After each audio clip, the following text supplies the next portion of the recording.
Thank you, Mr. Chairman. I want to take this opportunity to discuss what has been and continues to be my top priority for the Coast Guard, its people. We were recently alerted to major operational changes underway at the Coast Guard due to a personnel shortfall.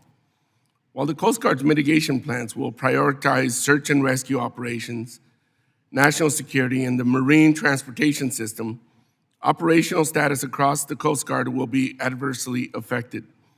Over 50 stations across the country will be affected through station downgrades, asset layups, or station closures. While the underlying recruiting and retention problems has been exacerbated by larger workforce trends and a declining interest in military service, chronic underfunding is a major factor. The Coast Guard Academy and Training Center, Cape May, the two main points of entry into the service, are in desperate need of infrastructure improvements.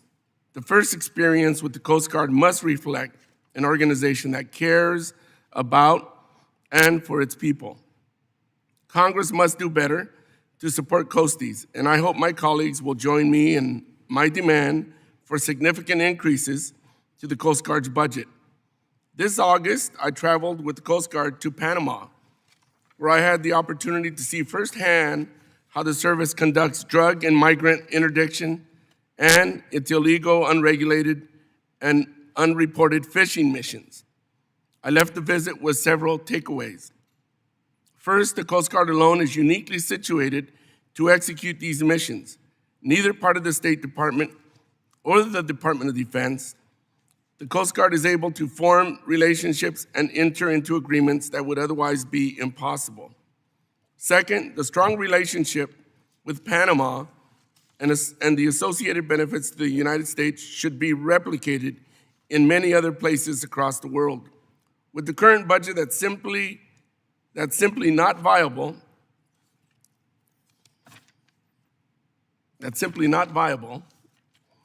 lastly, members of the Coast Guard are truly the backbone of the service. One day, a coastie may be training Panamanians to conduct fishing vessel inspections, while the next day they're interdicting drugs on the high seas. They break ice on the Great Lakes and issue credentials for merchant mariners.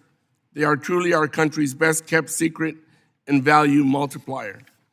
The Coast Guard's footprint, both domestically and internationally, continue to grow, and the distinct but related missions we're covering today demonstrate the unique and important role of the service.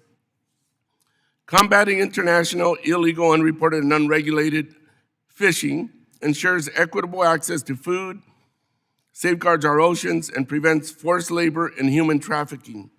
Drug interdiction stops the flow of drugs before they reach American shores and combats transnational criminal organizations. The Coast Guard's role in migrant interdiction ensures that the least fortunate among us who choose to board a vessel to come to the United States do not perish at sea.